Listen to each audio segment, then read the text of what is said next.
हरे कृष्णा। जगत गुरु शिल प्रभुपाद महाराज की जय। नमो विष्णुपादाय कृष्ण पृष्ठाय भूतले श्रीमते भक्ति वेदांत स्वामिनिति नामिने नमस्ते सरस्वती देवे गौरवाणी प्रचारणे निर्विशेष शून्यवादी पाश्चात्य देशधारणे। जय श्री कृष्ण चैतन्य प्रभु नित्यानंद श्री अद्वैत गदाधर शिवासादि गौर भक्तवृंद। हरे कृष्णा कृष्ण कृष्ण हरे हरे, हरे राम राम राम हरे। जगत गुरु शिल प्रभुपाद महाराज की जय। परम पूज्य लोकनाथ स्वामी महाराज की जय। निताय गौर प्रेमानंदे हरि हरि बोल। देखिए,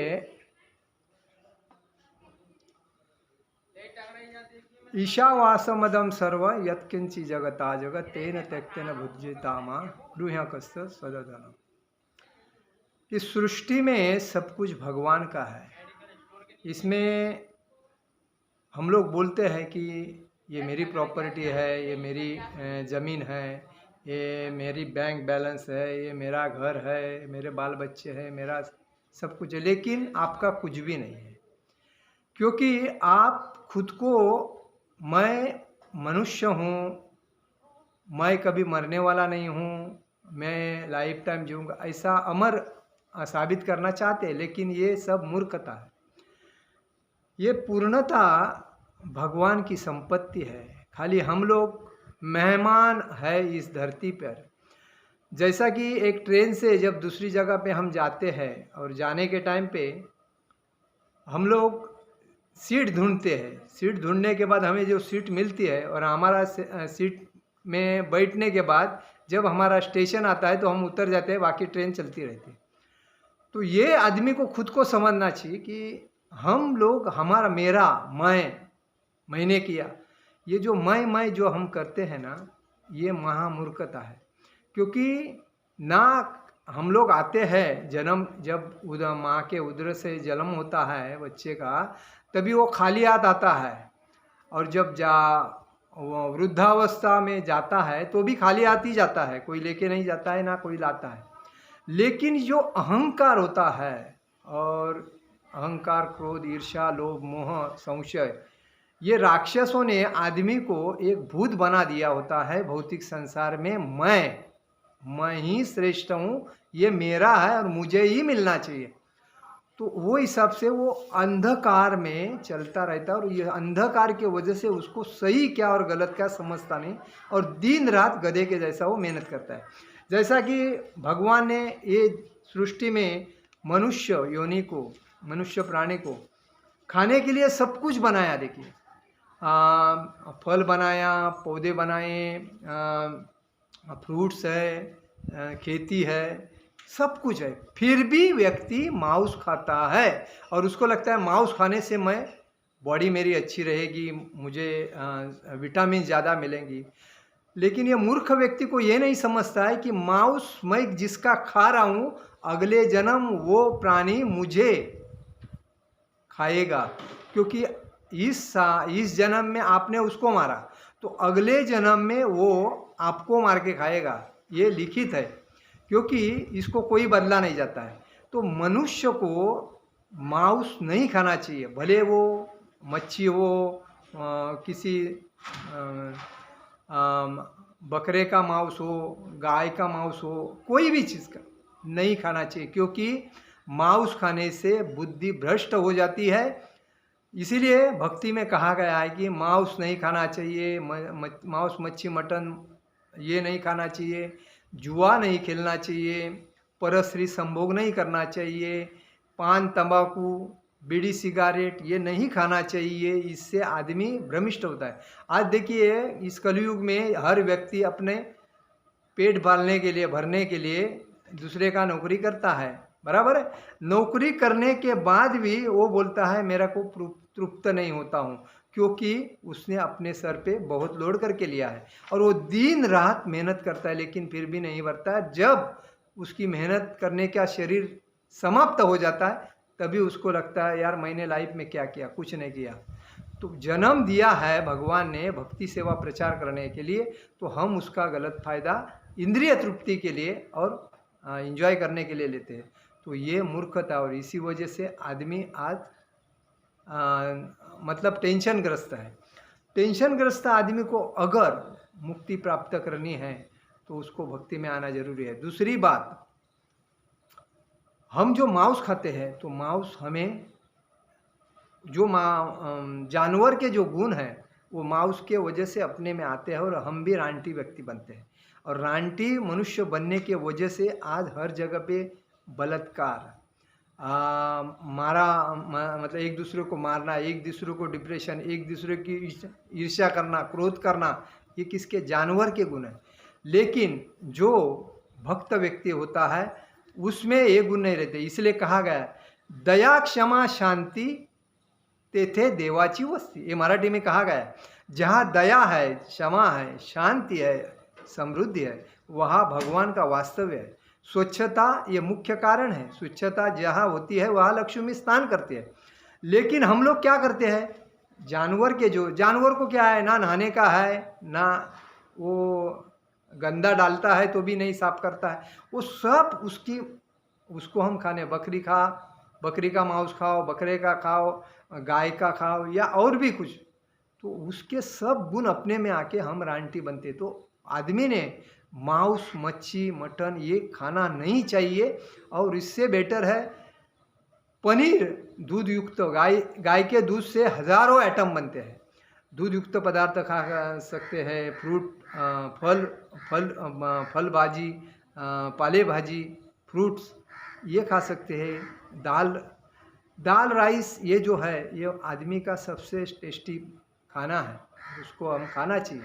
अभी मांस खाने से आदमी को शराब की आदत लगती है, शराब की आदत लगने के बाद सिगरेट तंबाकू की आदत लगती है, उसके बाद उसके ईर्ष्या और अवैध संबंध में, मतलब दूसरी औरत, मतलब वेश्या व्यवसाय की तरफ जाती है। मतलब वो क्या है, आदमी को और खड्डे में डाल के आदमी को बर्बाद करता है। और बाद में वो आदमी टेंशन ग्रस्त होके खुद के उसके सर के ऊपर परिणाम होके वो भटकता रहता है और खुद को वो कभी नहीं उस जंजल से छुड़ा सकता है। इसीलिए व्यक्ति को ये समझना चाहिए, मैं अगर मुझे सही, देखिए आज कितने लोग बाबा के पास जाते हैं, बुआ के पास जाते हैं, ज्योतिष के पास जाते हैं और पूछते हैं मेरे लाइफ में ये टेंशन क्यों आ रहा है, मेरे लाइफ में इतना परेशानी क्यों है, मैं इतना टेंशन में क्यों? क्योंकि ये टेंशन किसने करके लिया है? टेंशन तो आपने ही अपने आप से अपने ऊपर टेंशन लेके रखा है। तो इसको अगर बाजू में करना है तो सबको त्याग करना पड़ेगा। मांस नहीं खाना चाहिए, मांस, मच्छी, मटन, दारू, जुआ, परस्त्री संभोग, शराब, इसको सबको त्याग करना चाहिए। किसी का लोन नहीं लेना चाहिए, किसी के ऊपर डिपेंड नहीं रहना चाहिए। भक्ति में आके भक्ति में ज़्यादा ध्यान देना चाहिए, भगवान के ऊपर पूरा विश्वास रखना चाहिए। भगवान एक ही है, 33 कोटि देवता भगवान नहीं है, ये समझना चाहिए। और जिस भगवान की मैं सेवा कर रहा हूँ उसके ऊपर पूरा विश्वास होना चाहिए, तभी थोड़ा थोड़ा उसमें फ़र्क पड़ेगा। और कभी किसी के बारे में बुरा नहीं सोचना चाहिए, कभी किसी का नुकसान करना नहीं चाहिए, कभी किसी को चीटिंग नहीं करना चाहिए, किसी के साथ झूठ नहीं बोलना चाहिए। आजकल लोग क्या करते हैं, अपने 100 रुपया कमाने के लिए दूसरों को या लाख रुपया का कर्जा खड्डे में डाल देते हैं क्योंकि मुझे 1000 रुपया मिलेगा। तो ये जो अपना स्वार्थ है ये कभी नहीं देखना चाहिए। दूसरे का भला करो, छोड़ दो, अपेक्षा मत करो। अगर दिलदार, मतलब दया क्षमा शांति अगर आप करोगे तभी आपको इस संसार में आनंद पाओगे। मेरे से आगे कोई जाता है, बिंदास जाने दो, उसको सहकार्य करके, उसको सपोर्ट करके, उसको आगे जाने के लिए देने का, लेकिन उसको डिस्टर्ब नहीं करना चाहिए। अपने से दूसरे का फायदा होता है, होने दो। ये जो गुण है, ये जो गुण हम अगर दूसरे के साथ हम लोग अच्छी तरह बर्ताव करेंगे तभी दूसरे का भले में अपना भला होता है। तो इसीलिए कहा गया है कि दूसरे का भला करके छोड़ो तो तुम्हारा भला ऐसा घूम के आएगा और अपने आप हो जाएगा। लेकिन तुम दूसरे को नुकसान करने को देखोगे तो तुम्हारा ज़्यादा नुकसान होएगा। क्योंकि कोई गड्ढा दूसरे के लिए खोदता है तो पहला गड्ढे में कूद जाता है और कूद जाने के बाद उसको मालूम पड़ता है मैं कितना गड्ढे में। तो दूसरे का कभी निंदा नहीं करने का, कभी दूसरे को तकलीफ नहीं देने का, कभी दूसरे को तकलीफ नहीं देने का, उल्टा दूसरे को सपोर्ट करके, दूसरे को सहकार्य करके छोड़ना चाहिए। तभी वो बोलता है, इधर सीधे बात बताया है कि कृष्ण भावनामृत अर्थात कृष्ण भक्ति हमारे अनुमानों की रचना नहीं है। श्रीमद् भगवद गीता में इसे निर्धारित किया गया कि जिसके अनुसार जब हम कृष्ण में चिंतन, कृष्ण में कीर्तन, कृष्ण में जीवन, कृष्ण में भोजन, कृष्ण में चर्चा, कृष्ण में आशा तथा कृष्ण में आश्रय करते हैं, तब हम निसंदेह श्री कृष्ण के समीप लौट जाते हैं। तो कृष्ण भावनामृत का यही अर्थ है कि हमें सब कुछ भगवान श्री कृष्ण के ऊपर डिपेंड करना चाहिए, अन्यथा हमें तकलीफ होएगी। दूसरी बात क्या है, जब इधर प्रभुपाद जी कहते हैं भगवान अत्यंत दयालु है, यदि आप पशु को खाना चाहते हैं तो वे आपको इसकी पूर्ण सुविधा देंगे।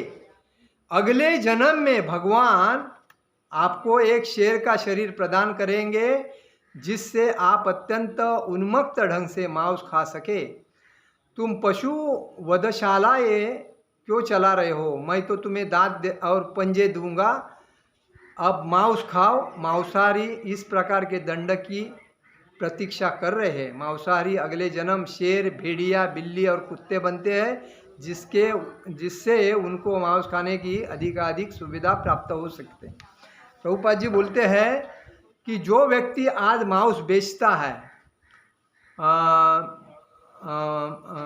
गाय को या बकरी को या अलग अलग जानवर को काटता है, तो ऐसे व्यक्ति को मैं भगवान अगले जन्म में शेर का शरीर देते हैं और शेर को बोलते हैं तुमको मैंने मुंह दिया है, पंजे दिए हैं, फाड़ो और जितना मांस खाना है उतना खाओ।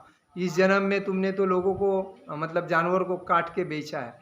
तो हर व्यक्ति को ये समझना चाहिए कि हमें मांस खाना कितना खतरनाक है और हम उस खाने के वजह से हमें कितना तकलीफ होती है। इसीलिए कभी किसी प्राणी की हत्या नहीं करना चाहिए, किसी को तकलीफ नहीं देना चाहिए, जानबूझ के तो नहीं देना चाहिए, वो अपराध तो पाप बहुत बड़ा है। तो दया करनी चाहिए जानवर का भी हमें। देखिए, सभी जानवरों में, सभी प्राणियों में मनुष्य जीवन सर्वश्रेष्ठ है और मनुष्य जीवन को ही भगवान ने सबकी जवाबदारी दी है, क्योंकि मनुष्य प्राणी है, हर जगह पे ज्ञानी होने की वजह से सबको संभाल सकता है, अन्यथा कोई संभाल नहीं सकता है। और इसीलिए हमें हर प्राणी के ऊपर, पक्षी के ऊपर दया बताना चाहिए और उनका भी जीवन सार्थक करने को मदद करना चाहिए, तभी हमारा जीवन सुखी, सफल और समृद्ध होगा और सुख शांति मिलेगी। हरे कृष्णा कृष्ण कृष्ण हरे हरे, हरे राम राम राम हरे हरे। जगत गुरु श्रील प्रभुपाद महाराज की जय। परम पूज्य लोकनाथ स्वामी महाराज की जय। निताय गौर प्रेमानंदे। हरि हरि बोल।